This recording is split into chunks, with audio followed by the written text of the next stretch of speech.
હવે તમે કહેશો કે ભૌમિક ભાઈ નવું શું લાયા? નવું કંઈ નથી, બધું જૂનું જ છે, પરંતુ હંમેશા ગુણવત્તા પ્રમાણે અને ક્વોલિટી પ્રમાણે વસ્તુ આપણને લાગે. હવે આ છે ABC powder.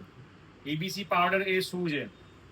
A for apple, B for beetroot, C for carrot. ABC powder.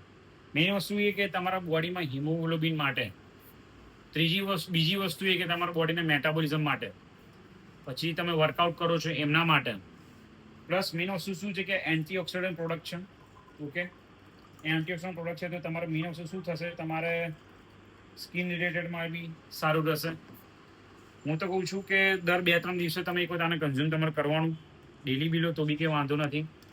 તમે દૂધ સાથે બી લઈ શકો છો, ઠંડા પાણી સાથે બી લઈ શકો છો, ગરમ પાણી સાથે બી લઈ શકો છો. હું અત્યારે બપોરે પીતો હોઉં છું, કાં તો સવારે. હું મારા રૂટીન પ્રમાણે સેટ કરું છું, કારણ કે મારી ઘણી બધી પ્રોડક્ટ હું અલ્ટરનેટ કરતો હોઉં છું. ટેસ્ટમાં બી મજા આવશે, સ્મૂધીઝ વગેરે સાથે બી તમે પીઓ આરામથી, બહુ જ મજા આવશે. મોર ઇન્ફોર્મેશન માટે આજે તમારો સંપર્ક કરો the Kishan dry fruits and હર્બલ્સનો, અને તમે બી આજે જ એબીસી પાવડર મંગાવો. ધન્યવાદ.